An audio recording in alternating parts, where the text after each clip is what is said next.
you need to know. First of all, three things really. First of all, one, the podcast is essentially paused until Monday. I need a few days to get some projects done for some people, and I'm not going to have enough time to really dedicate focus to sit down and really crank out some high quality stuff. So give me a few days and we'll get back on course with that. No sweat. Second thing, sort of related, sort of not related. There's been a lot of news in a lot of my spaces about creators making things and doing stuff, and that's cool. I'm down for that. But you got to understand, a lot of the people who were bold renegades doing a new thing and then it just caught on, it is inevitable that they're going to sell out, and they're going to be exactly the people who they talked about not wanting to be when it comes time for them to go do it. Of course they're putting out another cartoon. Of course they're rolling out another thing. Of course they're doing this. They're not there because they love the game anymore. They're there because, they like the money and this is their job. Their job is to voice cartoons, and their job is to do this, and the game was just this random thing they took off, and it was great, good for them, but you got to understand, punk rock doesn't stay punk rock over and over and over. Eventually your punk rock band sells out and it's time to find a new band. That's a really important message I want to get across today. Last thing, third thing. You know what you can do? You right now, you listening to this, you the people, what you can do? Take some time tonight, tomorrow, over the weekend, whatever, and find what makes you happy. I don't care what it is. I don't care if it's root beer or butts or armpits or hips or rock music or socks or your cat or a dog or I don't know what. But find it and embrace it, because too many of these things in this world are short term, and we don't spend nearly enough time and energy and care embracing them and caring for them while we're here. Do not neglect and do not sleep on the fact that things can change, even the stuff we love. So while you have it, while you feel it, do something with it. Super important. All right, let's get this thing started, shall we? Where's my button? Let's see. Here it is. All right. Just remember what I've taught you.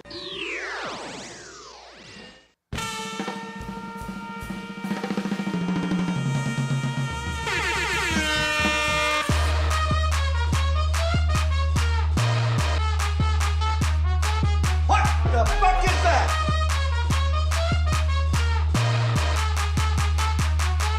Hey, yo.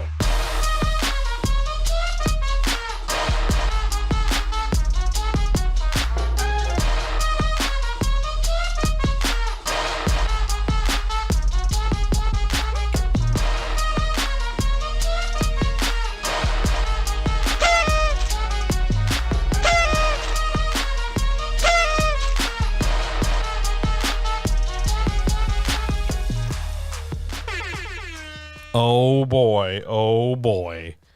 Oh man, there we are. Hey, look at that. Hi everybody, how are you? I forgot to put the graphic up. Oh man, hang on a minute. Let's put the graphic up. Let's get this done right. What are we doing, John? Why did we forget to put the graphic up? That's a thing. There, nope, that's too big. But anyway, yes, it is the writer's chat. Nope, still the wrong size. That is the writer's chat for January the 25th? Oh man, it's the last Wednesday in January. Oh wow. Hi. How are you? Wow, you are really close today. What's up? Hi. It's been a crazy day. I hope you're doing okay. I'm doing all right. Things are wacky in the wide world of me, but it's good to be here, and I'm so thankful you're here. If this is the first time you're checking this out, hi. I'm John. It's my job to help you write better, and this is the Writer's Chat, where we're going to answer questions from all across social media. But first, we're going to do the regular intro I normally do. Ladies and gentlemen, guys, gals, non-binary pals, friends, writers, makers, doers, dreamers, planners, punk rockers, enthusiasts, nudists, anybody who's not yet sold out, anybody who doesn't give a hot rat's ass about a new cartoon and a multi-million-dollar ink deal when you can't scrape together $10 for fucking lunch, any writer who's still struggling out there trying to get their stuff done, anybody who's decided to sort of shed old beliefs in favor of new helpful ones, anybody who's ever exercised their boundaries, people who like to feed their pets, anybody who's ever had to drive in snow and ice, anybody who's ever liked nacho cheese, ballerinas, hip-hop enthusiasts, anybody who's ever considered vaguely giving up coffee for 2 days to see if it'll help them sleep better, and most importantly, the comrades. Hi. Welcome. Yeah, it's going to be one of those days. There's some spice coming. Strap in. We're going to get good tonight. But I hope you're doing well. Wherever you are doing whatever you're doing, I hope you're doing well. I've missed you. It's good to see you. You want to answer some questions? I think we got to answer some questions. Question number 1. If I'm starting a book, is a dream sequence better than a dialogue scene? Okay. One is not better than the other just by it being a thing. It's not like automatically dialogue scenes are bad or automatically dream sequences are bad. When we talk about a thing being like not the best tool for the job, like, oh God, another dream sequence, ugh. It's not because it's just a dream sequence. It's that the dream sequence, as it's written on the page, is not particularly well written and is not as engaging as something else could be. A dialogue scene, much the same thing. Oh, God, more people talking. It can get real tiring real fast. It depends on how it's written. One of the major problems with dream sequences is that the character eventually has to wake up, whether that's in the middle of the chapter or the middle of the scene or the end of the chapter or at some point, whatever you're developing in that dream sequence has to stop. Because unless the whole book is created while the character dreams, dream sequences are short-term and temporary. The character has to wake up, the world has to go, the story has to move on. So even if that dream sequence is, the heaviest revelation of plot or prophecy as to what's going to happen 10 chapters later, okay, I mean, that's a little tired. We've seen that in loads of different places in different spaces. So yeah, not necessarily the best tool if you want to grab and engage your reader, but it's certainly a choice you can make. Now, that dialogue scene, one of the hardest things people deal with a dialogue scene is the sense that while you have these characters, however many, 2 characters, 3 characters, 10 characters talking, you've forgotten everything else. The world freezes in place like it's buffering, and then you have to try and navigate and bring everybody up to speed as all this talking is happening, but you're not moving the world around them. It doesn't feel like time is moving forward. It's really hard to be engaged when you're just hearing talking. Okay? So one is not better than the other. It depends on how you use it. I'm going to tell you, a lot of fantasy novels skew into dream sequences for starters, and that's why a lot of people kind of balk at the idea because, oh God, yet another one? There's so many other ways you could do this. Think not in terms of trying to be the most original. Don't think about it in terms of like, oh man, I've got to try and outdo everybody around me. Do the best you can. But ask yourself, is this scene, whatever the scene is that you're opening with, the best way to engage, to grab, to get that reader thinking about that mental movie? Is that really the best way? A dream sequence? That's gonna really turn the reader's brain on and get them thinking in IMAX 8K mega, what are we up to, 12.5 or 12.1 stereo? Really? That's the better question to ask. It's a good question, but don't think there's some kind of magic priority like, oh, dialogue is always better than dream. It doesn't work like that. Not even worth having that. Like, that's not a thing. Don't go down that road. Don't engage in pointless bullshit social media debates about it because they're just wrong. One is not better than the other just because of what it is. It's what you do with it that matters. Let's go hit that next question. Question number 2. What is high concept and should I care? Okay. If you're on social media and you're following pimps, agents, and you're talking to people and you're dealing with this, that, and the other, and you're watching YouTube of like weird, creepy authors saying weird, creepy shit, you're going to hear the term high concept. Here's what high concept is. It is a short presentation of the idea of a thing. So the high concept of a character is a few words you're using to summarize who and what that character is about. Not their job, not their function, not like, oh, they're the right-handed knight. Oh, they're the wizard. That is not their high concept. That is a definition of their job or the definition of their skill set. Not a high concept. The high concept is the sort of the summation of who they are. Oh, they're a person broken down by a system they have long since assumed is perennially corrupt. That's a high concept.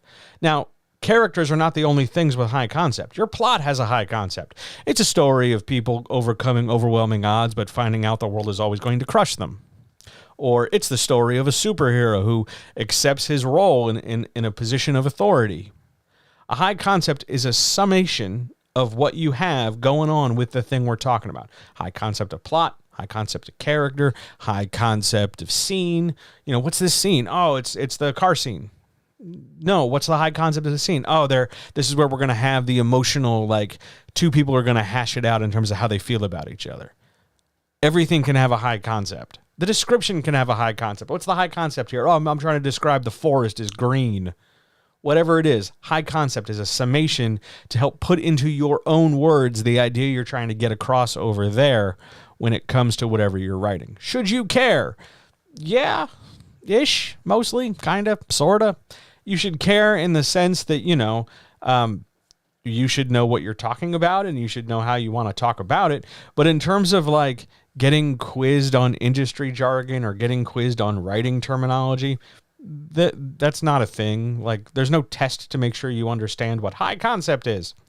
It's good to know because it's useful for you directing your own stuff, but it is not critical for you in the sense that, oh my God, if I don't understand high concept, I'm never getting, my book is never getting read. No, you can totally write a book and have no goddamn idea what high concept is. It's fine, but it's useful to know because it helps organize your thoughts. I hope that answers your question. On we go to question 3. Question 3, what's the most forgiving genre for new authors?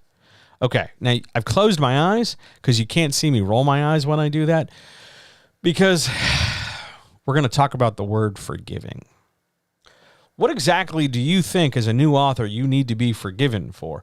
Oh my God, I'm so sorry. I wrote this book. I'm new at this. Why are you apologizing for this thing you're doing? What did you do?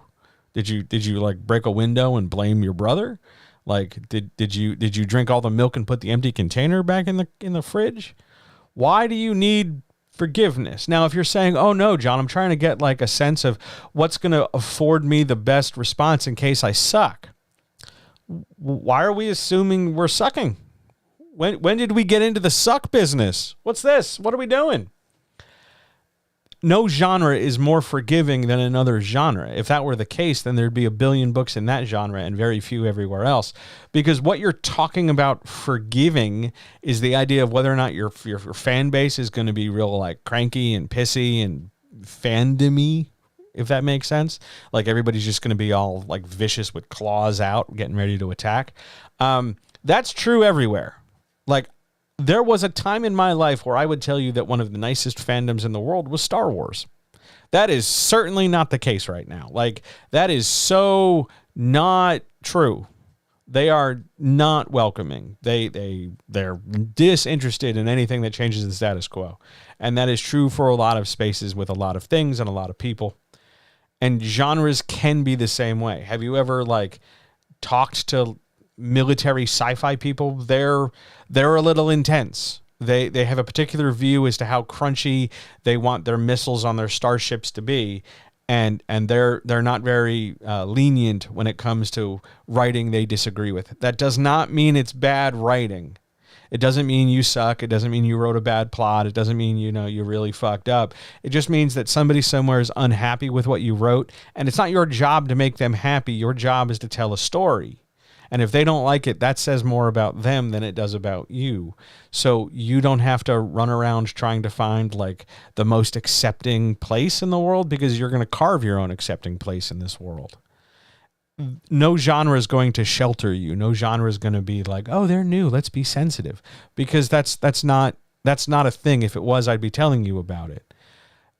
It's not, how do I say this? Everywhere, somewhere, somebody's going to dislike what you do. You have to know that going in. That does not mean you're only going to encounter the people that hate what you do. And that doesn't mean that the loudest voices are going to be those people who hate what you do with like a fiery hot passion. What I'm talking about is the idea that some of the population of the people who will consume whatever you produce, they're going to dislike it. You have to know that going in. You have to be okay with that. It's not because you did it wrong. It's because those assholes are going to hate everything everybody does, because it makes them happy to do that, because they are both emotionally and mentally disconnected from growth. Like, that's on them. That's their problem. They need therapy, like oodles of fucking therapy and some empathy and compassion. And it's not your job to write a thing to bend to like a twisty straw, like bend to their wishes. That's not a thing you should be doing, because it's not about making them happy, because they're never going to be happy. It's about making you happy. So if you're looking for a genre that is most forgiving, all you can do is write the best thing you can write, no matter the genre, whatever it is, and be confident and comfortable with the fact that you did your fucking best, and you put together all the tools you could to the best of your ability, and you put the best support staff around you could, and you are just rolling the dice and seeing what happens. And that's good enough. Don't think that some places are more accepting than others automatically, and that you are just not good enough to get in them, because that's not the case. It's going to be a rough ride no matter where you go. I'm not saying that to scare you. I'm telling you, look, there's going to be some rough spots. Sometimes there will be, sometimes there won't be, sometimes it'll come later, but there's going to be rough spots. You have to know that going in. I'm not saying avoid it. If you're on the fence about like, oh God, I don't want any rough spots, well, let me tell you about basket weaving or painting birdhouses or literally any other creative outlet. Because here in this writing space, you're going to encounter some rough spots from time to time. How you navigate them is by not trying to make those people fucking over there fucking happy, because they're never going to be happy. You make you happy, and they'll be okay. What a great question. Thank you so much for asking it. Let's go see who's here tonight, shall we? Are there any questions from anybody in chat? Oh, man. I also have a shocking report. There's no tea tonight. It's just water. I've been working all day on stuff. Hello. I've been working. It's so good to see all of you. I've been working all day. Didn't have time to make a pot of tea after this morning. So I've been doing water. I do have a root beer because it's been a day, but that's mostly for me. Mostly it's just water tonight. I know, everybody's shocked for sure. Well, it's so good to see you. Hi, thank you. I'm so glad you could join with your gaming schedule being as it is, and it's so nice to see you. Thank you for saying hello. Thank you for just being here. It's wonderful to have all of you. It's delightful. Any questions? Shall we march on then? I swear I'm not trying to rush. It's just been one of those days where I'm moving it like a million miles an hour. On we go. On we go. Question number 4. What can watching reality television teach me about writing? All right. Look, we're going to have a moment, you and me, okay? There's some reality television I really, really like.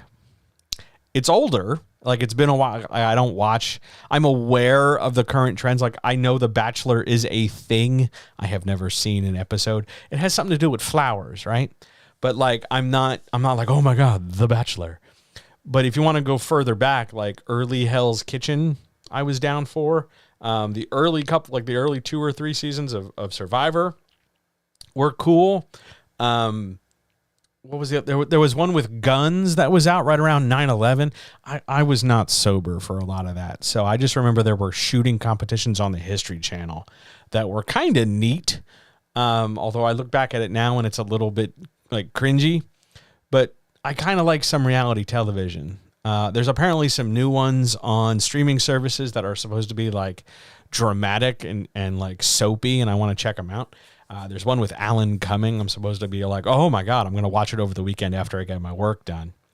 But reality television can teach us a lot about writing in general, no matter what you're writing, because it offers us, let's give you 4. Let's give 4 things reality television can really do to help your writing. 1, it teaches you the value of editing, because I hate to tell you this, reality television is like the least real thing available because it's heavily edited. Scenes are cut short. Dialogue is altered through sentence deletion. It's cut and shot differently to change what you picture in your head and what you see on your screen to evoke maximum emotional currency.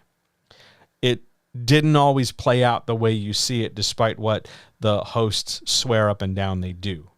So one, reality television can teach you a hell of a lot about how to edit, how to trim and picture scenes. Okay, I'm going to stop this scene here because it looks like these two people are really going to have a moment. I'm going to cut it here because I'm creating tension to figure out who did the thing in the next chapter.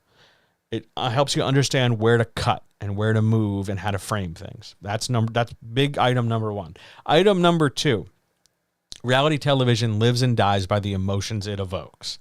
Whether we're talking about, who in the house is causing drama, because I watched the real world growing up, who in the house is causing drama, or what person is forming an alliance with this other person or something like that. It allows you to speak and deal in the lowest, and I say lowest meaning simplest or most base, not necessarily lowest like shittiest. But it deals with the most primal and the most foundational emotional currency. How do we get to that emotion? Rather than have these nuanced discussions about like the metagaming feasibility of forming an alliance for this many episodes exactly and then turning on your partner, rather than get into some kind of like great strategy on high, we're going to side with that person and dislike that person. Now, part of that's reinforced by how we're framing and editing things, but part of that is also framed in how the character is being portrayed. If they come across like an asshole, we're going to not like them as much as the people who are like, oh, golly gee, shucks, I just want to do well. Reality television lives and dies by its emotional currency and the ability you can get as a writer to pull that emotional, press the emotional buttons, pull the emotional strings, other prepositional verb phrases about movement with emotion. Like if you can get to the emotion of a character in a given scene and in a given context, you can really affect the viewer, the reader, in a dynamic way. Third thing reality television can teach you, people will watch it. Like, if you can speak this emotional language and you can frame scenes and you can do a lot to engage and hold the audience's attention, no matter what the genre is, people will consume it. So if you're able to write whatever the hell you're writing, science fiction, fantasy, romance, drama, historical fiction, whatever, if you can engage your audience and hit those emotional things, people will like stay glued to your stuff. They'll want to know more. They'll come sign up for your newsletter. They'll get the sequel. They'll pre-order. They'll do all that stuff. That's a huge thing, because you know how many, like, somebody told me there's like 40 something like instances of Survivor if you count everything. I can't possibly fathom that. Apparently some things were truncated. I don't think that number is legit, but like there's at least 20. Like some of these shows have been on for like Big Brother is on some iteration in like double digits. And it's because people keep coming back. It's because people will come back to hit those emotional notes, to get those feelings, to pay attention, to see what happens next, because it doesn't necessarily speak a particularly highbrow, convoluted, I'm going to write a major saga story with 15 characters all worrying about a pointy metal chair. Like, we're not aiming real high. That doesn't mean it's necessarily bad. It's just that this appeals to people on a certain level in a way that really presses some buttons and gives them some brain chemicals. So there's your third thing. Last thing reality television can give you, it knows when to stop, but then it also doesn't stop. Here's what I mean. So we just talked about reality television comes back around and around again and again and again. Another season of this, another season of that. Oh my God, there's another, like, isn't there a Bachelorette? Wasn't that a thing? Like there's permutations and flavors, and it isn't just like one and done. We come back for another season, another round of this stuff. But at the same time, each instance of it, each season, each whatever is a certain amount of stuff. Whether it's a certain number of contestants to be eliminated, so there's a given number of episodes, or whether it's a certain number of weeks it runs, or whatever. It knows the framework. It knows the size it needs to be. Your book is that size. Your book is the size it needs to be. You're not trying to write one book that's like, going to cover everything so you never have to write a sequel, or you never have to like create a series. You just throw a phone book at people and then never write another thing again. But at the same time, you know that you can always add another book. You can always do another story. You can always make another project. These are the lessons reality television teaches us, not just because, oh my God, we can learn how to make this character really dramatic by having someone else turn to her and say, you bitch. But instead, we can also just generally build this idea that, like, we can manipulate and we can control and we can frame scenes and contextualize them and give the reader the impression we want them to have that they will agree with, that makes sense with what the story is. Reality television is great fuel for writing, while also being, for some people, very comfortable, consumable. We can just hang out and watch this stuff and not really think too hard, because it's just, oh my God, they said what? Ooh, they did this? Ooh.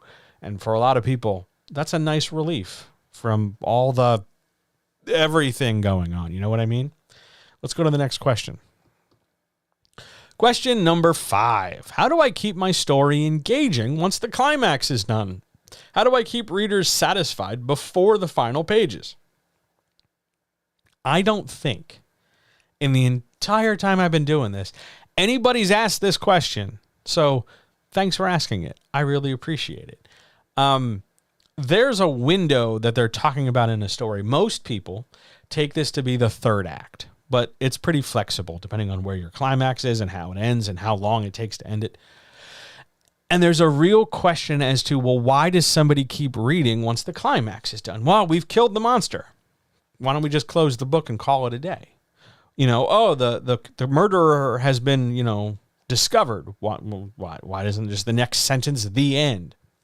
And that's because resolution is a critical part of writing as a craft. It's not just important to, wrap up the loose threads you laid out in the story, but to give that emotional and mental tie together, glue everything together, show the bad guys getting their comeuppance, or show the good guys learning a valuable lesson, or show some kind of closure to the stuff that's been happening.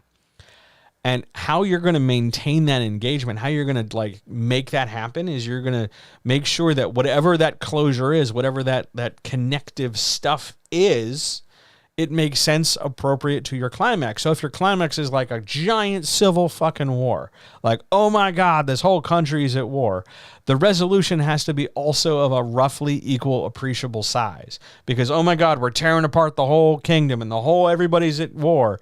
Well, then once that war is done and everybody's looking around at the carnage and the damage and the broken everything, you have to have an equal, not necessarily an equal amount of words, but an equal amount of emotional weight. We want to feel I'm going to try to do this on frame. An equal amount of balance. So for as much, oh my Godness as the climax was, we also want to get a sense of okay, so we know there's some closure. If your amount of closure in your third act is less than the amount of energy or emotional engagement in your climax, it's not going to feel satisfying. Here's what I mean. So let's say you're writing a fantasy story where a dragon attacks a town. There's your big climax. Your heroes get together. They fight the dragon. Real straightforward stuff, yeah? But if after the paragraph where somebody shoots the arrow and kills the dragon, if your next paragraph is, and then everybody's fine, and then you say the end and close the book, the amount of effort and the amount of emotional engagement we had up to the point of the dragon being killed is totally thrown away because you rushed to get to the end. Again, I want to make this clear. We're not always saying if you spent, I'm going to make a number up, 75,000 words, you don't have to spend 75 on the way out. I am saying, though, that you built up this fight and you built up the, oh, wow, what are we going to do of killing the dragon? You have to, like an exercise, you got to cool down after we work out. We got to lower our heart rate gradually. You got to ease off the gas a little bit and let us coast to a nice conclusion. They'll stay engaged if the emotional connective tissue of the resolution matches or comes close to, because it's not an exact science, comes close to the amount of buildup you gave the climax. They'll stay satisfied.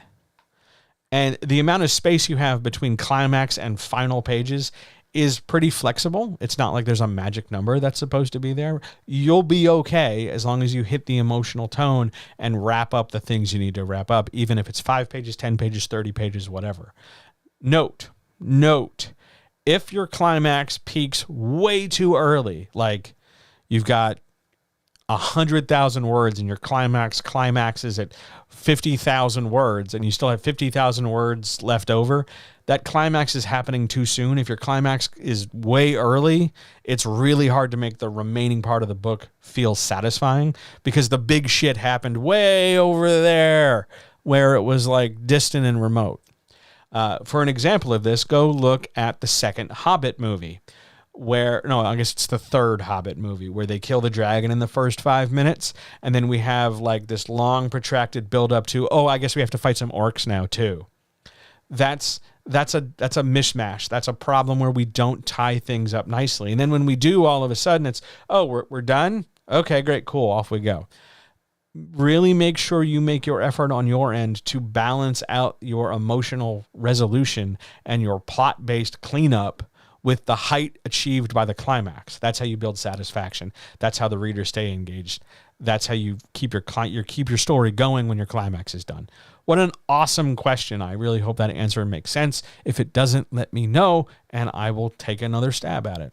But let's go see what the next question is. Question 6. I feel like I should have asked for more clarification, but I'm going to take a stab at this anyway. Question 6. What role does innovation play in writing? Now, when this question was asked of me, I am 90% certain I said, hey, what do you mean by innovation? And I'm looking at my notes. They're right here. Hang on. They are right here. And I have no clue what I meant when we talked about it. I just can't remember it. So I'm going to take a stab at it this way. Innovation is the idea that the production and the doing of stuff gets better over time. We're no longer tapping out, clay tablets. We're no longer rolling big ink blocks over typeset blocks. We're producing constantly. Innovation allows us to hopefully and ideally produce our stuff easier and not necessarily faster, but with fewer obstacles. Whether that gives us more speed or not is pretty variable. Innovation is also a matter of education. Over time, we learn stuff. We get better at stuff. And it becomes functionally easier, less stressful, to accomplish what we want to accomplish. Innovation, I think, is critical for growth in writing. You're not going to become a better writer without doing more writing and trying to get better at it. You're not going to get better at understanding publishing if you're only going to publish one thing and then you're never going to do it again. Innovation is critical. Now, that said, especially if you go looking around in like bloggy spaces or some of the long form social media spaces, you will find people who have fallen deep down a hole where they're trying to find the singular best innovative thing that's going to help them succeed. For some people, they swear that's Scrivener. For some people, they swear it's Ulysses, or they swear it's Hemingway, or IA Writer or LibreOffice or who knows what. And I'm going to tell you this so that you really, really understand. If a tool, whatever it is, software, chair, pen, paper, keyboard, mouse, monitor, microphone, cable, machine, whatever, if it's helping you do what you want to do, then great, it works for you. But you don't have to shop around for the one single best thing all the time, because capitalism is going to tell us that we always have to get more. We always have to get the new. We always have to do better, because it's only through our consumption that we improve, because capitalism wants us to consume more things. But the reality is, it doesn't require that much consumption. Yes, you might want to update your software so that it runs smoother. And eventually, yes, you might need a bigger hard drive, or you might need cloud services, or you might need this, or you might need that as things wear out or give up, or they're no longer supported. But to constantly pursue the next thing, as if all of a sudden, when I finally find that software, when I finally find that machine, when I finally sign up for that fill in the blank newsletter or whatever, then my writing will become possible. That's the danger of innovation. The idea that you have to innovate first before you can get started. I can tell you from personal experience that held me back for years.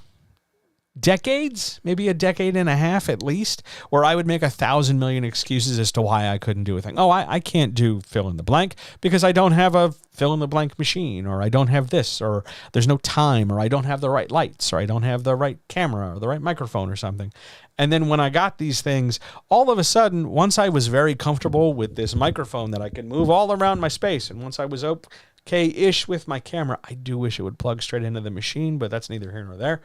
But once I was okay with it, I don't sit down and read oh my God, this camera will 10x your productivity.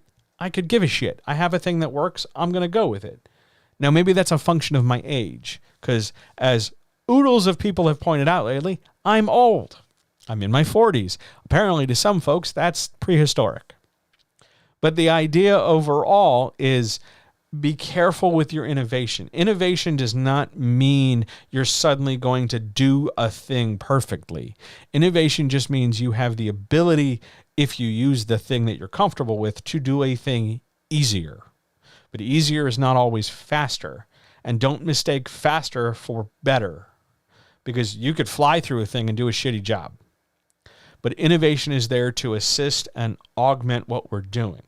But don't fall into the trap of constantly needing to innovate. If something's working and you're okay with it, even if other people are doing like way different shit, doesn't mean you have to. If all your friends jumped off the bridge, would you jump off the bridge? That kind of thing.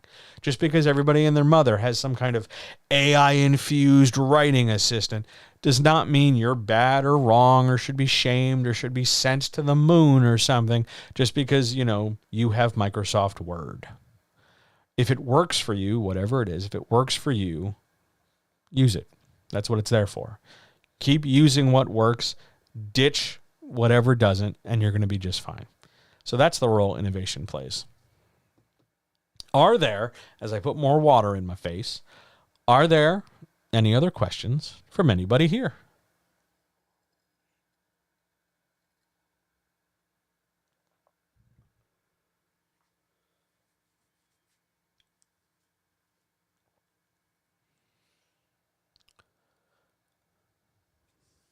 You answered that wonderfully. Thank you so much. You got where I was coming from. Yeah, there are a buzz where people talk about, is there anything to it? Yeah, there's a lot of that. Just in the course of doing stuff, there's a ton of buzzwords, so I'm always happy to break it down. When it comes to innovation, oh my God, Jason, this question's awesome. When it comes to innovation, if you're experimenting with form or format, how can you tell if something is working? That's a great question. Let's totally answer this. Okay, you can tell when something is working. Some tool, some device, some whatever. You can tell when it's working when you are able to produce the thing you're supposed to be producing with it with less stress than before you were using it. So if you're using, we'll do a couple examples. If you are using a particular kind of word processor, Ulysses, let's say, and you're encouraged to use it and you find it a better writing experience, so you are more comfortable writing, and maybe, but not necessarily, but maybe your word count goes up because you're writing more frequently because you like using it because it's less distracting, then you would say that's working. But if you are somebody who's trying to, break into podcasting, and so you sign up with, a particular host who's going to charge you out the ass for stuff, and you invest thousands of dollars in this material, and you find out that you don't use 90% of it, that's not necessarily working. Like if what you use, if your experiment produces more obstacle or frustration or confusion or just less satisfaction than not using it, that's how you can tell something's not working. Monitor your stress level. Monitor not necessarily your productivity, though you can. Most people do. But there's more to it than that. It's not just, well, I wrote more words with this thing than I did with that thing. I did more words with A than B, so A's better. That's a fine criteria if you want to take it there. But there's so much more to it because, yeah, you might have written more words, but would you do it again? Would you sit down and do the exact same thing in the exact same way? If you're encouraged by the tool and it's fun or it's easy or you don't sweat it so much. Like an example for me with podcasting, I used to sit here with GarageBand open and just Audacity and just talk and then constantly like freak out over the waveform or whatever. But now I use Descript because it has different functionality and it allows me to do more things fairly easy. And certainly with less stress because it also helps me transcribe what I say as I'm saying it. So if I don't like a word or if I, really fuck something up, I can, once I'm done, go back and delete the word and it cleans my, it makes it sound like I never said the word before. That encourages me to use it because now I don't have to overthink like, oh my God, don't fuck this up, John. You got the perfect thing in your head. Don't mess it up. It gives me a little bit more latitude. When you are encouraged and your stress level is reduced so that your productivity has the potential to increase, that's when something is working. Now, let's wave a cautionary flag at this. If you're the sort of person who's going to constantly worry about whether or not something is working, like, oh my God, I don't know if I'm doing this right. Is it okay if it's not like making the huge bounds I see other people doing? If that's your frequent anxiety headspace, then what you want to look at is, if I go back to doing the different thing, if I go back to doing it how I was doing it before, would I miss anything? So if I switch back from Ulysses to Word or Scrivener, yeah, I'll miss the particular bells and whistles that Ulysses has, but would it really be a problem for me? Would I really sit here and go, oh God, this sucks? If so, then you know it's working because you're tying stress into the production more so than solely measuring the quantity of words you produce. That's how you can tell something is working. Part of this boils down to, hey, trust your gut, which for a lot of writers and creatives is a difficult thing because they, I think, expect something more crunchy than that. They expect something more like tangible, like, oh my God, I did 12% more. Okay. I mean, that's just capitalism brainwashing you for a while, but all the same, it's part of how you feel about doing a thing and would you do it again? That's always the metric I've used. And it's also what has helped me stop like tracking down, oh my God, there's a new Mac Mini with an M2. Well, now I have to research that. How am I going to do that? And what about this? And what about, no, this one's just fine. It's totally fine. Like I'm going to have to replace the laptop eventually because it's starting to make grinding noises. But like, once you find gear and solutions to problems and you're able to produce stuff, you don't always have to keep looking for things if you have solutions that work. Because no one cares how you're solving the problem at that level. They care as an audience or a readership if you've solved the problem. That's all. Great question. Any others?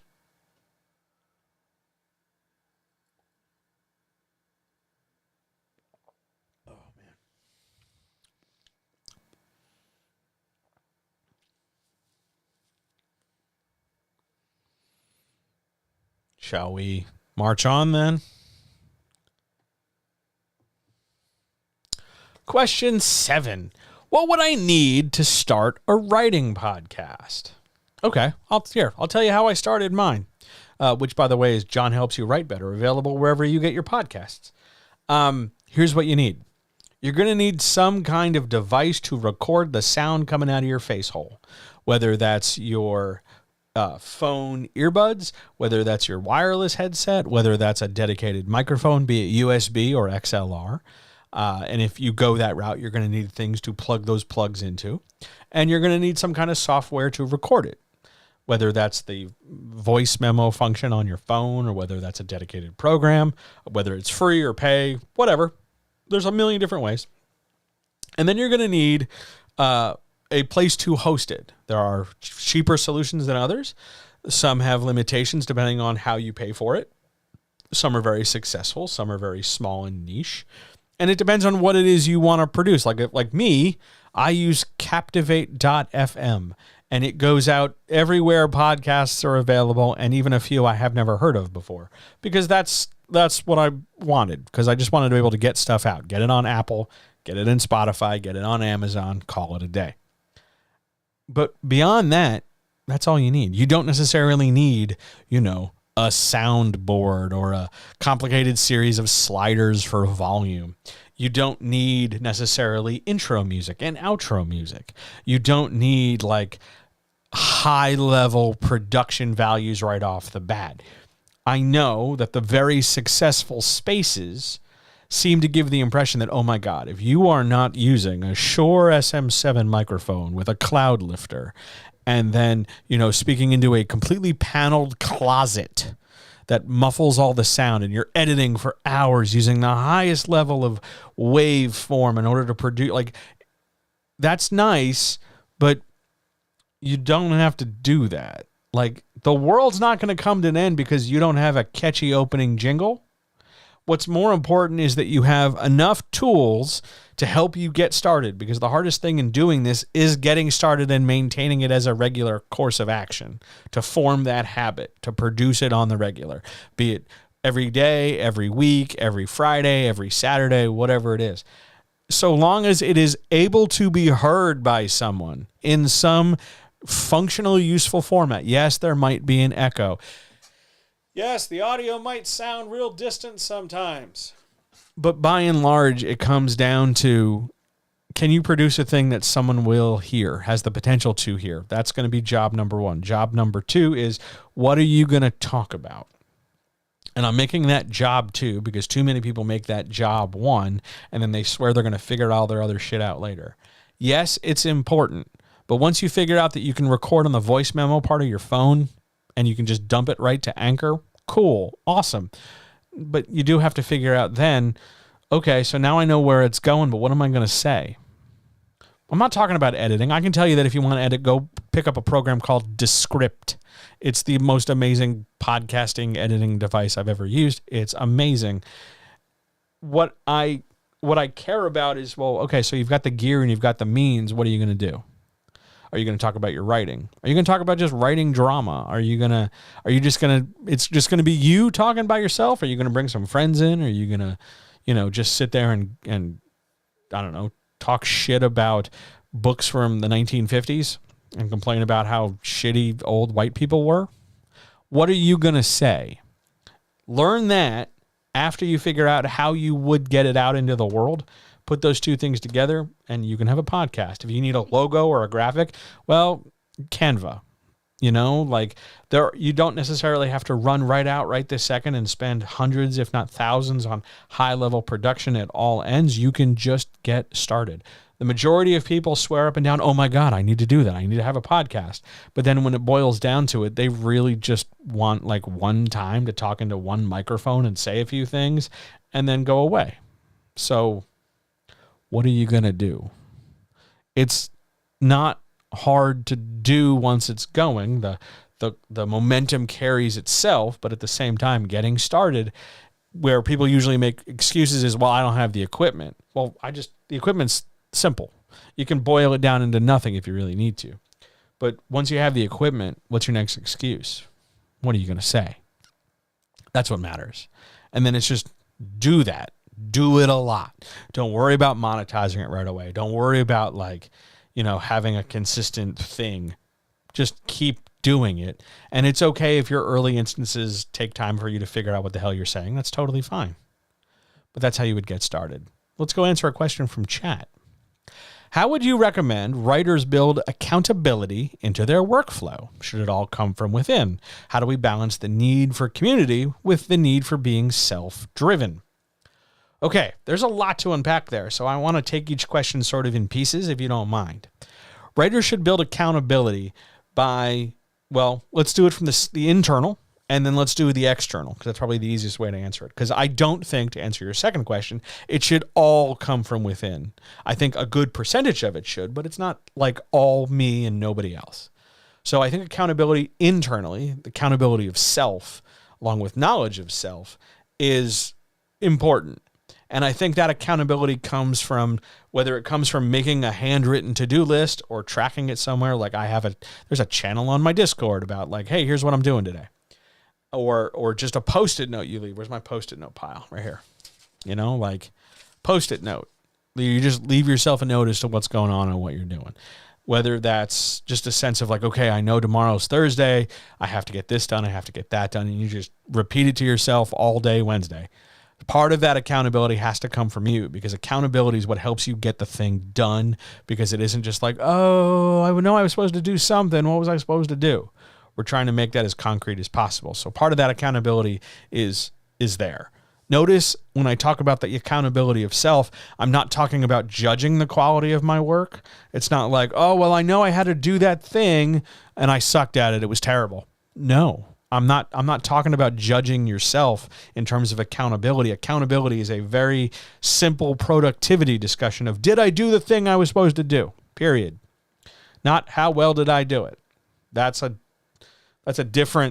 totally different animal and a totally different thing.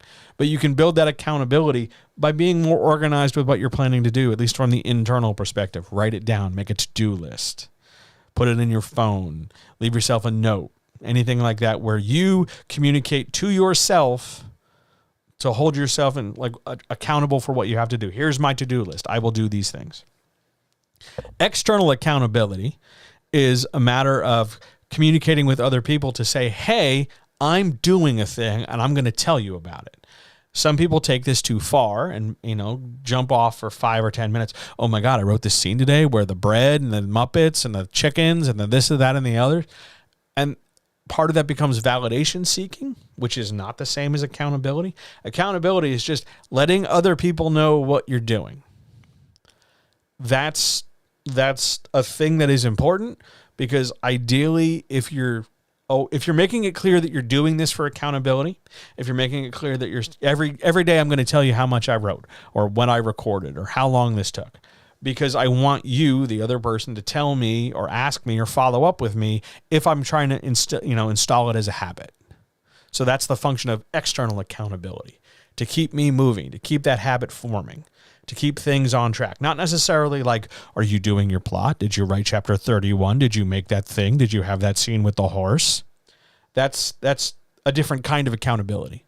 You can get that from a coach. You can get that from an editor. You can get that from a professional in the field. I would not expect that from like Tom, Dick, and Harry down the street, Now, here's your next question. How do we balance the need for community with the need for being self-driven? Those two things to me are very different things, but they are related in the sense that they both impact you. I take it from your question that you are thinking that being self-driven has some element of isolation. And it doesn't.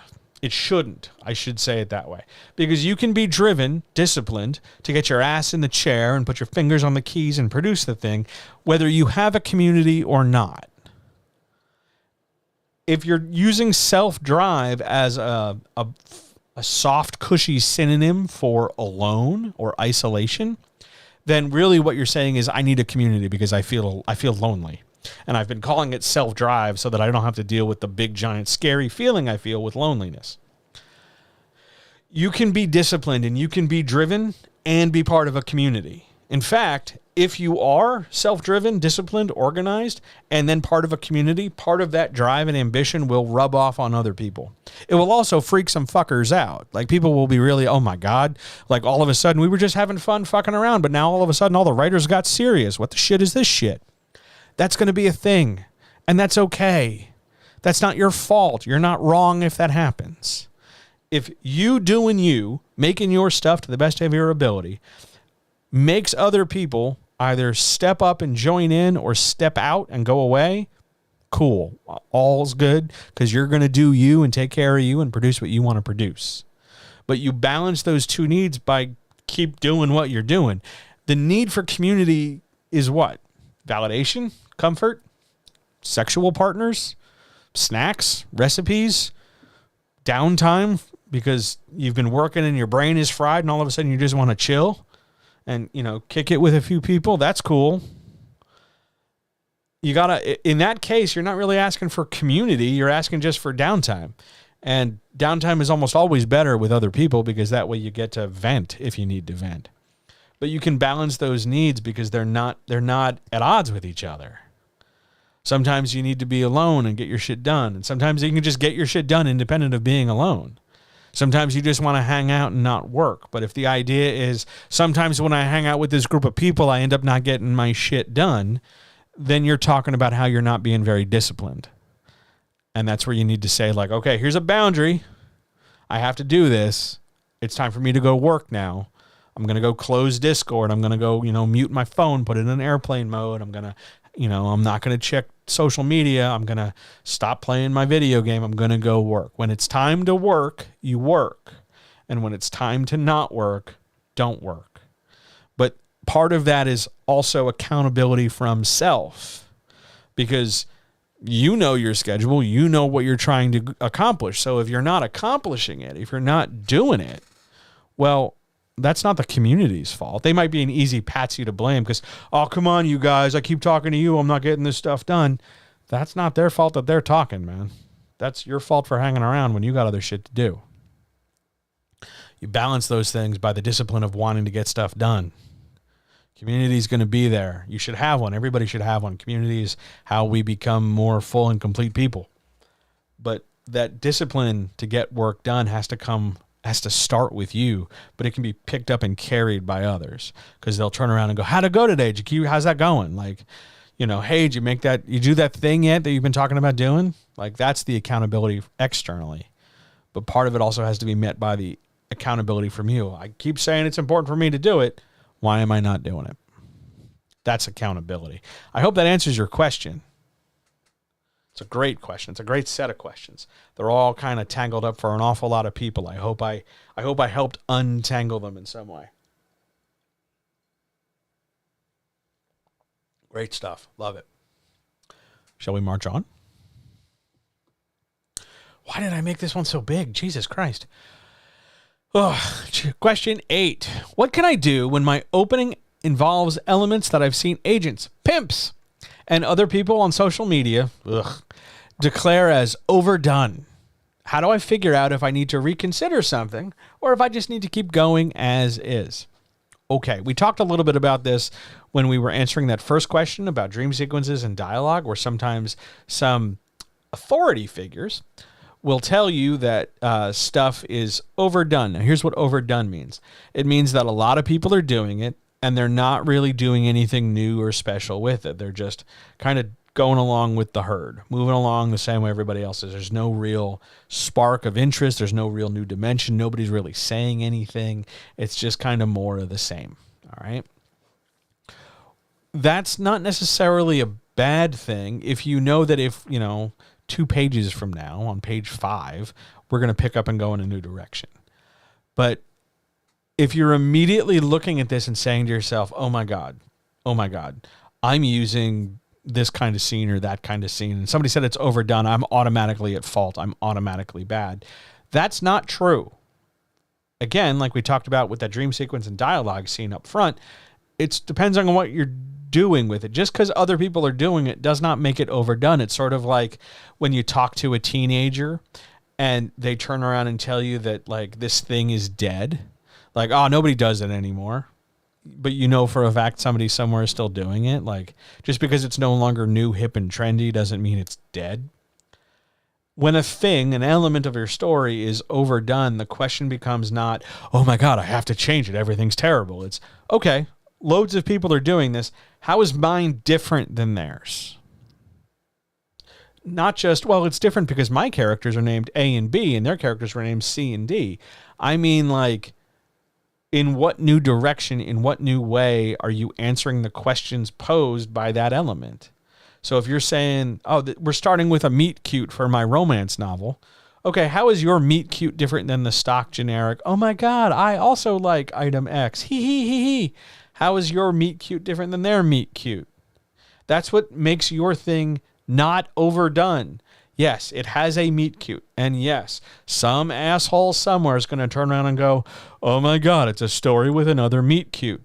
Even though, at least for hetero romance novels, you need a meet cute. It's kind of required. It's like having a dead body in a murder mystery. Just because it's overdone doesn't mean it's overdone. You've got to figure out how you're going to do it different and then really develop and polish your difference. How do I figure out if I should just keep going? Well, what are you doing different? Yep, you have the same pieces everybody else has. How is your stuff different? I would use a car analogy here. Like, well, okay, so you have 4 tires and they have 4 tires, but how are your tires different? Or a food thing. Well, everybody has breakfast. What makes your breakfast stand out? That's the kind of determination you make, whether or not you want to be like, I'm just doing the same waffles everybody else is, or, oh no, my waffles have, like Captain Crunch ground into them or something. I don't know that. I don't know if that's a feasible waffle thing. I'm just trying to come up with analogies. But the idea is, if you know you're individuating, not just repeating, and it's not just novel because, well, I'm writing it, so of course it's new. But if you can fundamentally point to on the page the concept or the elements that this is different and I'm not seeing this stuff anywhere else. Like, is your meet cute a necromancer and the skeleton they just raised? That's something I haven't seen before. Is your fantasy party made entirely of the shopkeepers in the town, not the adventurers? That's something I've never seen before. Find a thing, find a dimension, find an angle on the idea that other people aren't doing and see how you can interpret it or take it, and then it won't be overdone, and then you should just keep going as you're doing it. But if you are just doing the same thing everybody else is, and there's very little deviation other than names, other than like your writing style versus their writing style, that is a point where you should reconsider. This is where feedback from somebody you trust really comes into play, because for a lot of writers, they are way too close to the situation to really get a good, what's the word I want to use? A good evaluation, a good sense as to whether or not they're painting by numbers like everybody else. I hope that answers that question. It's a little chewy. Go to your feedback, see how you're iterating or developing something in a new way, and then keep going. That's how you do that. And as always, what pimps and other people on social media are declaring does not make it law. That's just shit they're saying. I mean, there are some people who will tell me that, oh my God, no one plays Pokemon games anymore, or nobody's doing this thing anymore, but here I am doing it. If that's what you dig, that's what you dig. Tim, it was good to see you. Thanks for coming in. It was nice to have you. Have a great night. Enjoy your writing, by the way, and I'll talk to you later. Shall we march on to the next question? Here we go. Question number 9. What are some common growing pains for authors as they develop their craft? And what are some things they should keep in mind during the process? Oh, well, we're going to get a mouthful of water for this because we're going to be here for a hot minute. All right. Common growing pains. I've got a couple, so we're going to bounce all over the place. How about we start with when a writer is getting close to finishing a draft, especially an early draft. A very common growing pain is to begin wondering if it makes sense relative to all the stuff they wrote before. Oh my God, I've written 10,000, 30,000, 60,000, 80,000, 90,000 or more words. Like, the stuff I wrote in the beginning, is it as good as the stuff I'm doing now? Does it still make sense? It's been a long time since I wrote that other chapter. Like, what if it sucks? Totally a common growing pain. Totally a common problem to doubt the early stuff, especially when you're removed from it. The solution, the fix, the thing to keep in mind for that is you can always go back during the revision process and fix it. Not that it automatically needs a fix just because, but you can fix it later down the road if you need to. That's fine. Other growing pain for an author, especially when they start getting feedback from somebody. They immediately feel that given the volume or intensity of feedback, whether it's one red mark or one comment or a ton of comments or whole sections being cut, they will immediately feel that their writing is garbage just because they got edits, just because they got feedback that wasn't only and always, oh my God, this is great. And the fix for that is that's what you want. You should not want it to be all perfect all the time. Just keep going, especially when you're getting started. That's sort of like doing a thing and then having somebody tell you that's fine. Like, you're looking for more material than that. You're not just looking for the okay, fine. You're looking for an answer. You're looking for a response. You're looking for material that makes a difference. So be okay with it. Just because you're getting notes, just because you're getting edits, just because you're getting feedback, that does not mean you're failing. And just so we're clear, the amount of feedback you're getting, all the red marks, all the deletions, all the comments, more is better than less. Because if it was just very few, like, let me think of a really simple one. How about This is garbage. Rewrite it. If you just had 5 pages highlighted and that was the only comment, that is more crushing and more of a problem than somebody who individually went through line by line and slashed this and cut this and added this and made a note for this and made a note for that. You want somebody there to help give you what you're looking for. So if you're asking somebody to help give you structural advice, or you're asking somebody to see if they will laugh at your jokes, or they're whatever you're asking for, if you're getting that, it can be very common to sit there and feel like, oh my God, I'm getting what I wanted. I must suck. You don't. That's how feedback is. That's how it feels. You're fine. Like that's part of this process. All right, let's go a little further down the road. You've done a draft or two. You're getting slightly closer to publishing. A very common point here you reach is the idea of, oh, it can't be done. Oh, no. There has to be more I have to do. Oh my God. And also it has a companion thing of, oh my God, it'll never be done. There's always, 2 more things, 5 more things, 10 more things to go. It'll never be finished. Both of those things are temporary and not true. It will be finished if you finished it. And it does not go on forever because eventually there's always a next step. How you kind of grapple with that, how you keep that in mind is that's the goal you wanted. You wanted to be done. You wanted to be done making the draft. You wanted the edits done. You want to publish this thing. Like that's your goal. Your goal is getting closer. If you're scared about your goal, say that. If you don't feel you're in a position or in a place or in a community or in a group where you can sit down and go, hey, I'm scared, that's the wrong group for you. Because you should be able, as a part of any community, any group, any whatever, turn around and talk about how you feel. And if other people are like, oh, that's weird, well, they're not the best fit for you because you should be able to express yourself to the people around you who give a shit about you.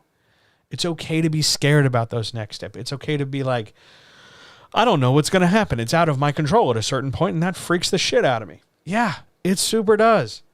But it's going to be okay. Like one way or the other, it might not be, somebody might not hand you $100,000 on Tuesday or something, but it's going to be okay one way or the other. It might take a while. It might not go the way you want right away, but it'll eventually get somewhere where you can learn to be happy with it. If you're willing to learn to be happy with it, I guess. Both of those things, the idea that it'll never be finished and, oh my God, it's about to be finished, usually stem from a fear of the future, a fear of control, a fear of I don't know what the next step is. And that's the point where, as a writer, you want to go find somebody who can tell you what the next steps are. They might not be able to like individually tell you, okay, at 10:30 this happens, at 11:45 this happens, and then at 2 o'clock later that day this happens. But they might be able to tell you, okay, so the next things are, whenever they happen, it'll be this, this, and this. Find tools and resources that will help comfort you as best you can, whatever that might be, and it'll make this a lot easier. Other growing pain. We'll do one more growing pain. If you did a batch of work up front, like whatever, you wrote a book, you wrote 2 books, you wrote a draft, you wrote for some period of time, for some volume of words, without really understanding the business or jargon or structure or information. You just wrote and you loved it. And it was fun and no big deal.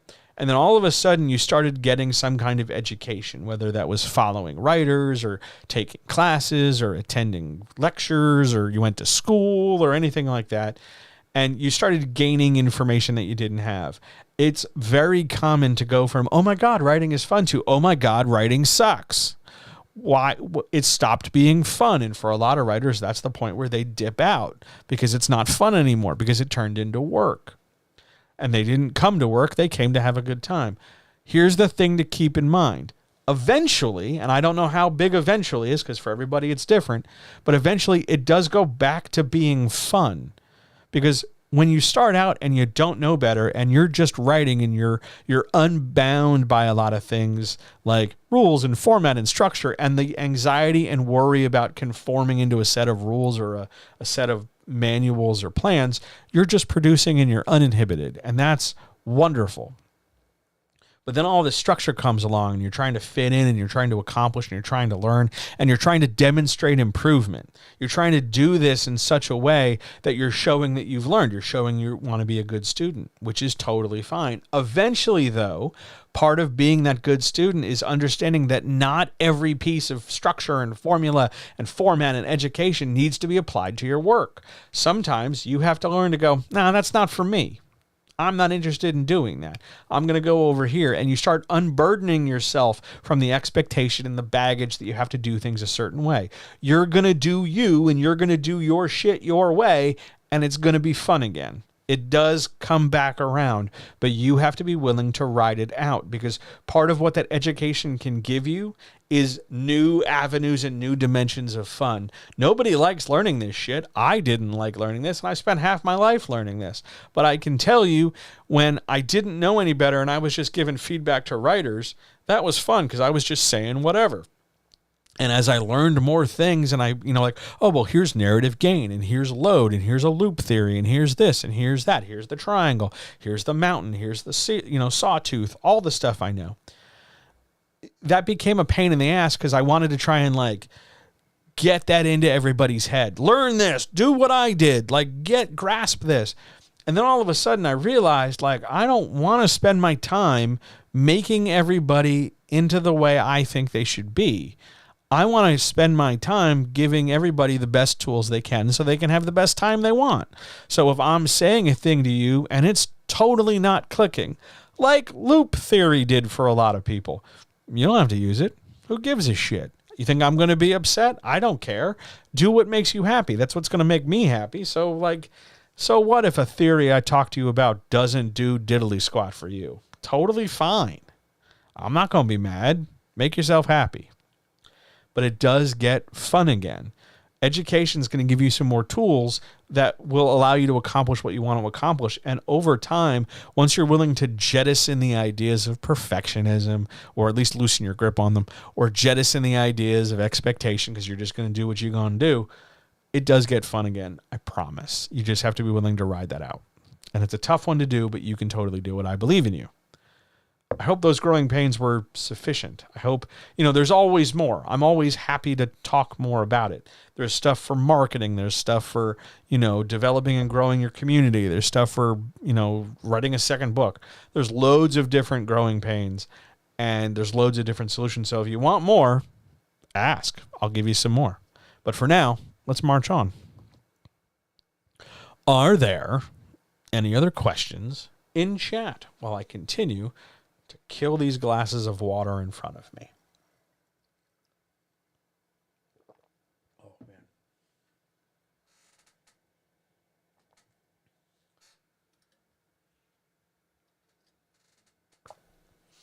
Questions about anything from anybody? Else we will keep moving. Let me just double check my DMs and odds and ends to see if anybody has anything that I missed. Have I watched Jurassic World 3 yet? Can you sum up in one word? I can. I did watch Jurassic World Dominion. I recorded it for Patreon this week. I can sum it up in one word. Yikes. I think, in fact, that's what I summed it up in the Patreon post that you can find over at patreon.com/JohnHelpsYouWriteBetter. It was not a good experience at all. It was a very long recording day, and much like some of those Star Trek movies we covered way back when, and much like some of the monster movies we covered way, way back when, you can listen for my soul dying. Like, it's real rough. There's some moments where I'm just, it was a long day. That took me... There are some pauses in that recording. Like, I think it's a 2 hour, it's like 2:20. I think the recording is maybe 2:15. And it's detailed in spots, but there's other spots where I don't say anything because I admit it. This is so bad. I don't know what to say. It was a big mess. I did not enjoy it. The wrap up, I'll tell you, wrap up's real good. Wrap up. Cause I had, like a lot of stuff. Oh, there's another question. How do you know if your story is too cliche? I love this question. First of all, hi, thanks for being here. It's awesome that you're asking this question. Let's talk about too cliche for a minute. Actually, you know what we're going to do? We're going to come back over here so you can look at my face. Cliche is not automatically bad. That's really important and you need to know. So the issue with cliches is that they're just like stock parts by default. We're not customizing. We're not adding bells and whistles. We're just kind of painting by all the numbers and leaving everything very generic. Like we're making a generic character in a role-playing game. We're not adding any flair or any flavor. We're not personalizing or tailoring in any way. That's the downside with cliche. If your story is too cliche, you're saying that you don't have anything really and truly original. You've got yet another hero and yet another plot, and it's more of the same stuff, and you've not done anything to sort of tailor it. You've got another hero with some stubble and a troubled backstory, and they're doing something with another prophecy, and there's going to be a betrayal, but there's also going to be a love interest, and like you can only name the progress of the story based on the very stock, we've seen it a million times before parts. That's too cliche. What you want to get away from, in order to get away from that, what you want to look for is, what are you doing different? Okay, so you have a character with some stubble and a troubled backstory. Loads of people do. What are you doing different? Are we giving them some extra stuff? Are we expanding on their troubled backstory? Are we adding more elements? Are we taking some stuff away? What are you doing to take your cliche as a base and build from it? Because once you start building from it, to any degree, it's no longer cliche. That's really where we want to go. That's really what we're looking for. It's if you have all the stock parts and you're not individuating, like, oh, I have another, masterless samurai roaming the fields.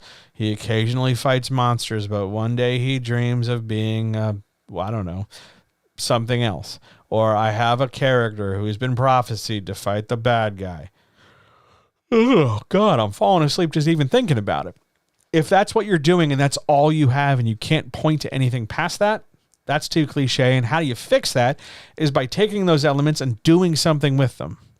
Okay, yeah, you've got a puppet who wishes he was a real boy. What are you doing different? How is your Pinocchio your own Pinocchio? Are you making Pinocchio a necromancer? Are you making Pinocchio out of cookie dough? Are you hybridizing the gingerbread man and the Pinocchio stories? Find the cliche that you're building from and deviate. Change it in some way. Add to it. Put a spin on it. Torque it. Bend it. Qualify it. Do more than just change the paint color. If I can use a more visual metaphor, right? Like, oh my God, you have a car. I have a car. Mine's gray. Yours is blue. Okay, that's sort of an iteration, but can we push it? Can we do a little bit more? You added the heated leather seats. Cool, good job. Find how you can personalize those elements, and the cliche-ness disappears. Also, if you've crafted it well enough, if you've got all your pieces and they're all working and you're hitting your theme and you've got a strong plot and you're detailing it well and you put the movie in the reader's brain, the amount of cliche ultimately won't matter to the reader because they'll feel satisfied by what they're reading. And if you're coming at this from what will the traditional publishing world say? You can't please everybody. And some amount of cliche is kind of necessary because ultimately you're going to run into a plot and 3-act structure. Those are cliches. So how do I want to say this? Don't get so bogged down and worried about the nature or the percentage. The percentage of cliche. It's not about that. Take your cliches and figure out how you're personalizing them. What an amazing question. I love talking about cliches. That stuff's great. Love it. Thank you so much for your question. Feel free to ask oodles more all the time. But we're going to go on to the next question. Question number 10. Where does the old stigma around self-publishing start? Okay, here's where it starts. Somewhere in the late 90s, digital publishing really started taking off with the advent of the home computer. And people realized they could start putting things out on their own that had roughly the same comparable value, meaning appreciable, like I can look at it and see it and hold it in my hands, the same level of engagement that the published major stuff could do. The books started to look and feel like books. We were printing on the same paper. The quality of story wasn't necessarily there, because all of a sudden people had more access to the means of production, but they didn't necessarily have the skills for production. And the stigma started there, because it was immediately like, oh, you self-published. Any idiot and their mother can self-publish. This was a thing told to me in 1996. Any idiot and their mother can self-publish. So we don't really take that very seriously, we said in 1996 in traditional publishing. And we always assumed in 1996 in publishing, really up through like 2010, if not 2015 in traditional publishing, that there was always going to be this talent gap. And that's the stigma around self-publishing, because anybody can do it. There's no longer that gatekeeping sense of should it be done. You know, we want it. It's that Ian Malcolm from Jurassic Park. He didn't stop to think if you should just because you could. That's where the stigma starts. Late 90s, digital publishing, zine proliferation, all the way into like early laser printing. That gap in quality and the frustration felt by the lack of gatekeeper created the idea that, well, since you don't have someone approving it, you don't have someone telling you it's good, you don't have the rejection process, then it must be garbage, because you're not letting somebody say no to you 10 times. You have no incentive. According to traditional publishing, there was no incentive to improve, because you could just roll the stuff out the door. So you didn't have to get better. You could just bloat everything. And for a while, and for a lot of people even today, that's still a thing. How many writers do you know who are like, I don't need an editor. I'm just going to publish it and I'll be fine. Like, look, you need an editor. You need somebody to come along and help you get better at this. You need a writing coach. You need some feedback. You need somebody doing something. Just because you can roll this thing out by yourself, just because you can dump it off to AI and be like, aha, I'm using blah, blah, blah, I'm using this thing. Great, sure, good for you, but it's not the same as getting a person to do it. You can make the argument that that's not that different from the stigma around self-publishing, but at the same time, I can point to fundamental differences between that software everybody swears is so great and the skill somebody with 20 years experience has. And while one might get it done sooner, the question turns into, well, why are we racing? Because if you can do it any time and anybody can do it, what's the rush? Why not do the best job you can? But the stigma starts way back when the gatekeepers were cut out of the system, because they were the ones who started the stigma. The fact that the lower quality stuff that we didn't normally see suddenly started going out into the world was and is a problem. You get an awful lot of people firing off really not great text, whether it's violent or sexist or aggressive or homophobic or something like that. You can really get some crap out there. But then it becomes more, instead of having a gatekeeper say, no, this shouldn't have been made, now that decision-making process falls to the potential consumer. You have to choose. Do I want to put my attention and my focus on the book that promotes fascism and has the sexual violence against children? Or do I want to put my attention over here with this other story that, you know, has giant robot ducks? Or whatever John's next example is, you know? But the stigma dates back to the proliferation and access of people being able to do the thing. That's where it starts. There's no one particular story that started it. It was just the ability of, what do you mean somebody can just press a button and poof, out of the printer comes a thing? That's not how we like things. The status quo has been upset. Oh no! That's where the stigma starts. Great question.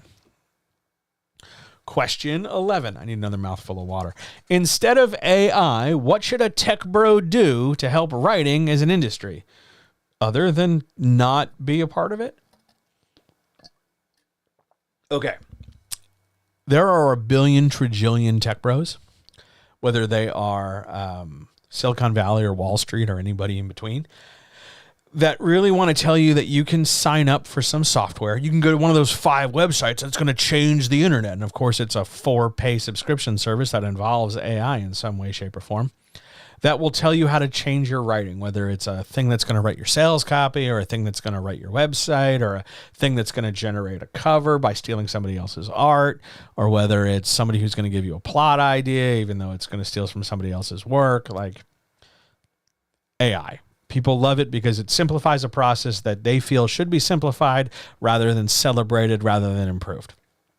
What a tech bro should do, If we have to have them, if they have to like exist within this space, they should be looking for what makes writing important rather than functional. Like, why do we create books as stories? Like, why do we tell stories? It's not just to make profit, because it's art, not capitalism at this point.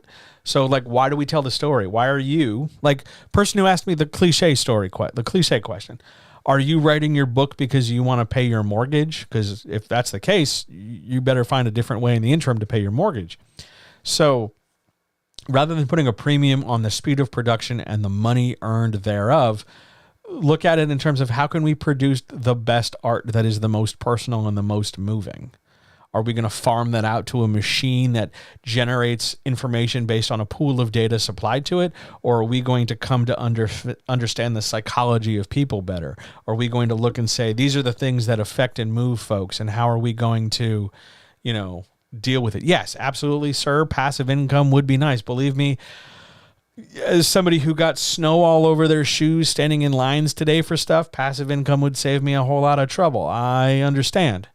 But at the same time, not everything needs to be passive to some degree. Like, it's nice, absolutely. And I believe the world, ultimately should either supply money just because semi-passive, love semi-passive, but the world should either abandon money altogether because money is an illusion we created, or, just give us some because they can. But a tech pro should aim more about the art rather than the function. And writing would be helped all along. In the same way that if you go back several hundred years, the really rich people gave artists like, a house in their backyard and a big block of stone and said, hey man, carve me a horse. And then it turned into like a dick measuring competition about whose artist made the better shit.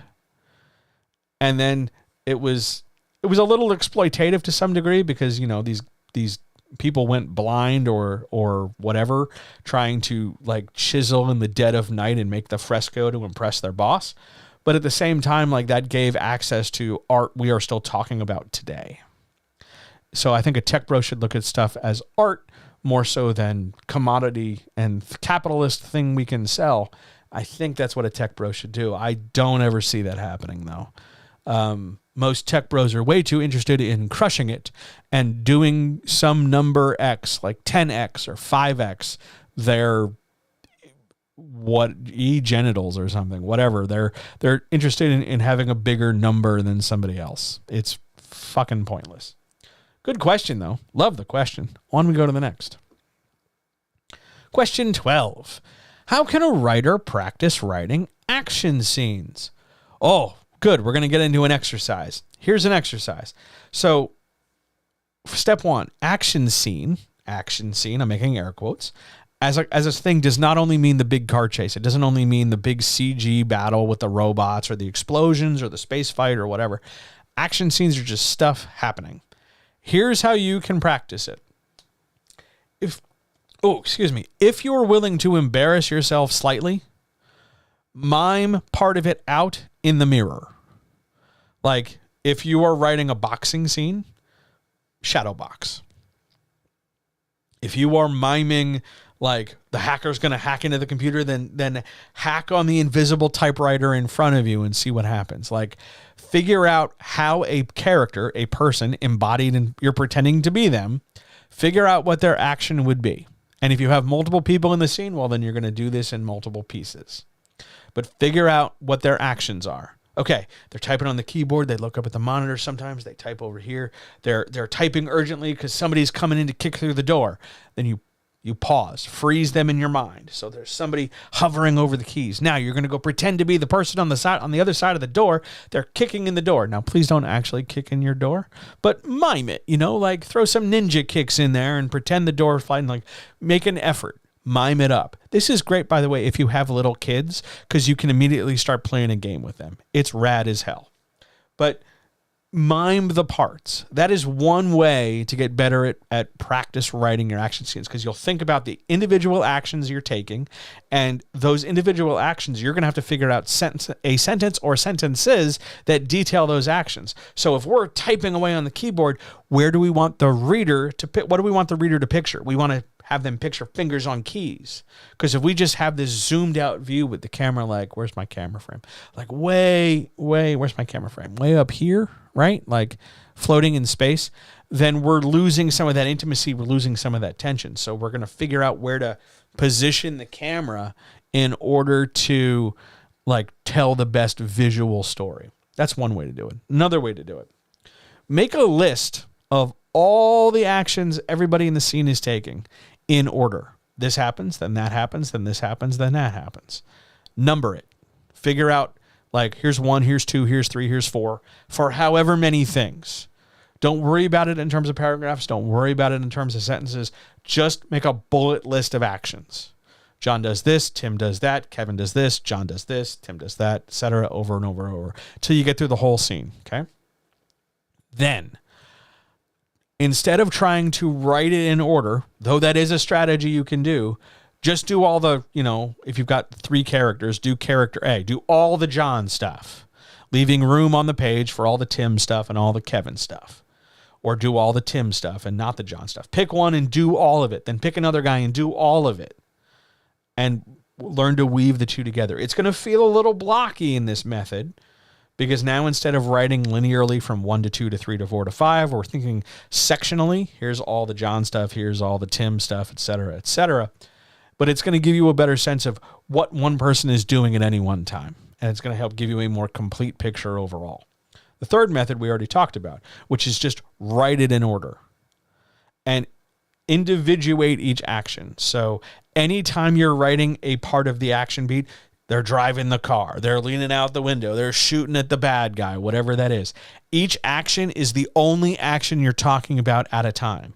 Are you going to give it 1 sentence, 2 words, 5 words, a paragraph? This isn't a contest to see how many words you can spend on one thing, but it's the only thing at the time you should give attention to. And once you complete that thing, move to the next thing. And it's the only thing you're giving attention to. Those are focusing and organizational exercises that will radically improve the depth and quality of your action scenes, rather than just, he does this, this happens. Rather than speed through it and just use the most evocative language. You want to make sure the reader feels like it's happening right in front of them. They want to feel like they have a front row seat. Get there and your action scenes will take massive steps forward. What an awesome technical question. Let's go do question 13. I need more water. Question 13. What are 3 pieces of advice you'd give an author who is starting a first draft tomorrow? All right, here is what I would say to an author starting tomorrow. Let's see, where would I organize this? 1, you do not have, there is no magic amount of things you have to get done per day. Your story doesn't suddenly become garbage or less valid because one day you write 100 words and the next day you write 10. Or one day you write 1,000 and the next day you write 6. The amount of words you produce per day does not determine the quality of you as a writer. Because it's not how much you write at any one time, it's that you wrote at any one time. When you had the opportunity, did you write? Not did I write well, not did I write perfect. Did you write? Yes, no. That's item number 1. Because a writer who's starting their first draft tomorrow is not going to have the same quality of writing that somebody who's been writing for 20 years is going to have. That's just incredibly super unlikely. So rather than lean in and go, oh my God, you're going to suck at this because it's your first draft and all first drafts are garbage because we want to do better than just keep repeating that nonsense. We're going to set more realistic and relative expectations. Hey, the fact that you're writing matters. So write when you can, and when you can write as best you can. However much. Big, little, medium, write as much as you can, as best you can, when you can. That's item number 1. Item number 2. Despite the amount of fighting on the internet, the fighting over knowing particular jargon or getting engaged in this fight or figuring out you're going to die on that hill versus not dying on this other hill, the best thing you can do is just whatever the story is in your head, however complete it might be, however detailed it might be. If it's more detailed in some areas than others, it's all fine. Your job is to get the story out of your head, period. Don't worry about show versus tell. Don't worry about too many prepositions. Don't worry about cliches. Don't worry about tropes. Don't worry about what somebody in publishing said. Your job for your first draft is to get the story out of your head. And if that means your story pulls up short and in your head you had imagined this thing is 100,000 words and 75 chapters, and it turns out that it's 80,000 words and 30 chapters, it's fine. Your job is to get your story out of your head. That's piece of advice number 2. Piece of advice number 3. It doesn't really matter how you get it out of your head, as long as you get it out of your head. It would help to put it all in one place, to put it all in one Word document, to put it all in one Google Doc, to put it all in one file. That'd be great. You don't have to. If you want to end up typing some in a note and typing others in Word and typing others in Google, that's fine. Eventually, you're going to have to, corral all this information, but you don't have to do it one certain way when you do it. It's super helpful. It's so much easier down the road if all your writing happens in one place. But sometimes that's just not feasible. So rather than worry about, oh my God, I have to get this certain software. Oh my God, I need this certain kind of chair. Oh my God, I need this and this and this and this and that and this and that and this and that. Rather than worrying about that stuff, just write it down. However, record it. If you've got to do a chapter of dialogue and you're in the car because you got to deal with your kids and you got to pick them up from school and it sucks and you're tired, just leave yourself a voice memo. Write yourself a text message. Send yourself an email. Whatever you need to do, get the story out of your head. Get it down somewhere in whatever medium possible. Don't worry about the jargon. Don't worry about anything else. Your job is to just tell the story from beginning to end. I'll throw in a 4th piece. There are going to be times where you're not going to want to finish, where you're going to be fed up, where you're going to be frustrated, where it's going to not be as fun as it used to be or not be as much fun as it should be or whatever. It's going to feel like a little bit of work. It's going to feel a little bit of a struggle. On those days, you're going to be faced with a choice. Do I stop today and tell myself I'm going to continue later, whatever later is, or am I going to make an effort? Am I going to at least try today? Sometimes it is not always wise to force the story forward. Sometimes it's better to take a day. Take a day off. Go ahead, put your feet up. It's cool. The world is burning down. Like, I get it. It's not the end of the world. What matters isn't that you stopped. It's that you came back. So on those days where you're absolutely positively just cooked, you just couldn't. That's fine. Take the day. Come back tomorrow. Come back when come back soon. But there are some days where it's really, you have the time and you have the energy, but you kind of got a case of the I don't wannas because you would rather be doing something else. Those are the days where you need to do something. Those are the days where you have to choose your writing over something else. Remember, it doesn't matter how much you write, it's if you wrote. So maybe, you write 100 words and say, okay, I wrote today, and then you go do the thing you want to do. Oh my God, I want to go hang out with my friends. I want to go jump on Facebook. I want to do this. I want to do that. Great. 100 words, 2 paragraphs. Just do that. Okay. Just do that. Let's throw a 5th thing in. You don't have to write in order. You want to jump around? You want to hopscotch through your story? Cool. Let's do it. Eventually, the book needs to be put into an order so it can be produced or edited or read or whatever. But when you're writing it, especially a first draft, no one's going to know that you wrote chapter 31 before you wrote chapter 22, unless you tell them. But there's really no reason to tell them. So you don't have to write in order. You could hopscotch around. You're going to end up having to fill some holes later if you do, but that's easy. That's what we have organization for. Let's throw one more piece in. If you're not organizing this in some way, shape, or form, be that an outline or a bullet list or a number list or a scene list or something, you will fail. You will fail. I don't care. Because if you attempt to do this without that organization, you will not reach the level of like quality and structure that you could if you had organized it. This is the difference between like, I'm just making up dinner as I go, but not being real familiar with what it's supposed to be, and it not turning out the same way that if you stopped and looked at the recipe and said, it's a tablespoon. It's fun and nice to freewheel it and do whatever, but after a while, that enthusiasm and that sort of fly by the seat of your pants bullshit runs a little tiring because you're always going to have to get that spark to drive you forward.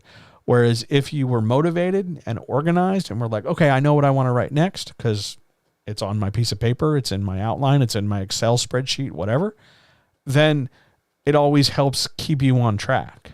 Even if you write it out of order, you've got a sense of what comes. Makes it a lot easier to accomplish more things, get you closer to your goal, whatever your goal might be.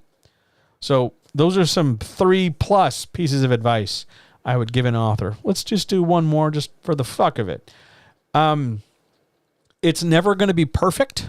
So, don't worry about perfect. There's no reason to worry about perfect. There isn't a perfect. There is I did the best I could at the time. Aim for that. Okay? Good question. Love that question. Now, over here in chat, someone has said, Stephen King, ? I need a verb. I don't understand your question. Like, what about Stephen King? He's older than I am. He lives in a different state than I live in. He's got old taste in music. He's a biped. I need a verb. Give me something so I'll follow your train of thought. I'm just not sure what you mean. Other than that, any questions? Let me jump back to any other questions from anybody for anything? Wow, it's 8:40 already? Holy shit. Stephen King is an author who writes their story without a plan or outline. No, false. They organize. I know they organize. I've talked to their editor. They organize. Everybody does. Everybody's got a plan. At a high enough level, you need one. They won't let you out the door without it. It might not be the most like rigorous Roman numeral capital letter kind of thing, but they have a plan. It might be a bullet point list, but they got a plan. Everybody does. And he's been doing it long enough that he still does it. You're going to need a plan. You're just going to need a plan. There's no way around it. Other questions, issues. Why is this thing blinking? I don't know why it's blinking. Other questions, issues, etc. Else, we will get out of here. We will go to that sweet, sweet outro.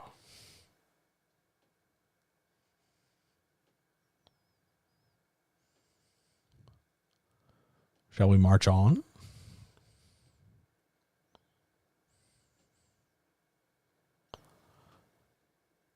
Many traditional stories have a protagonist who learn from character positive. Yes. Many traditional stories have a protagonist who learn positive character traits as part of their arc. Yes. That's how arcs work.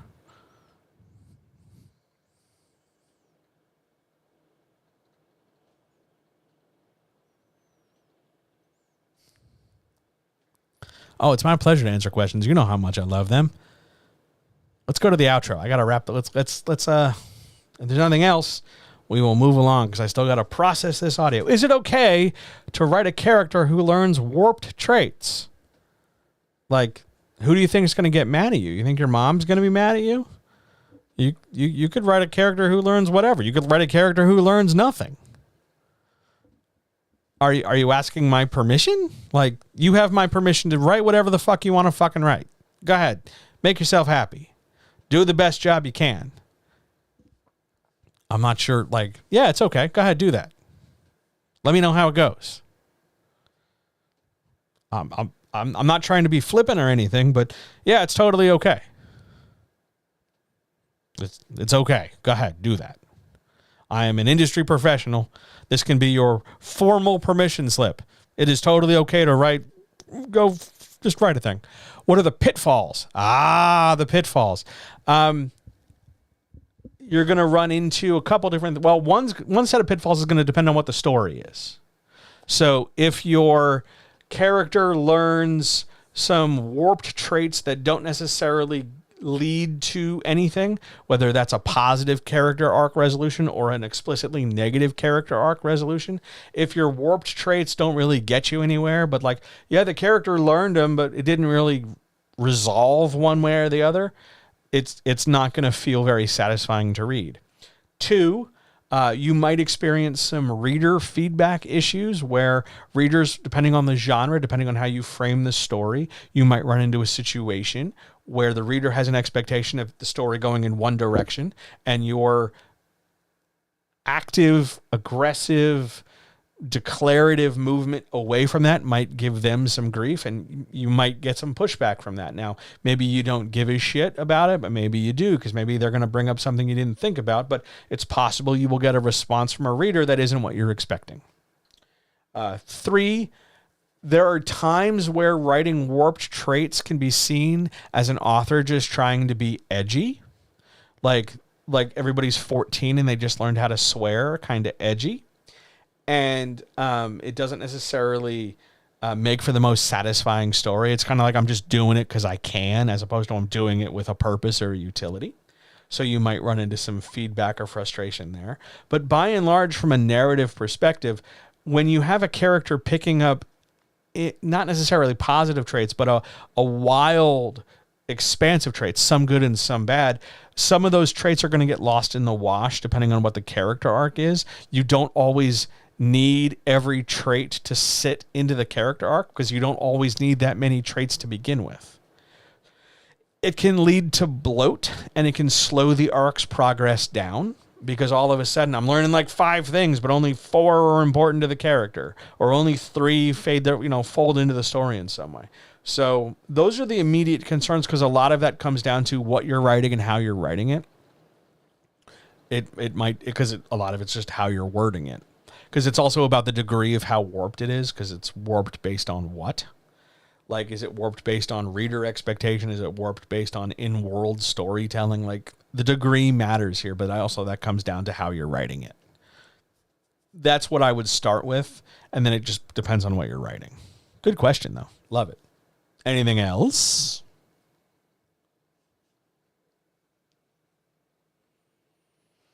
This was a really good chat. I'm very pleased with this. This one was a good one.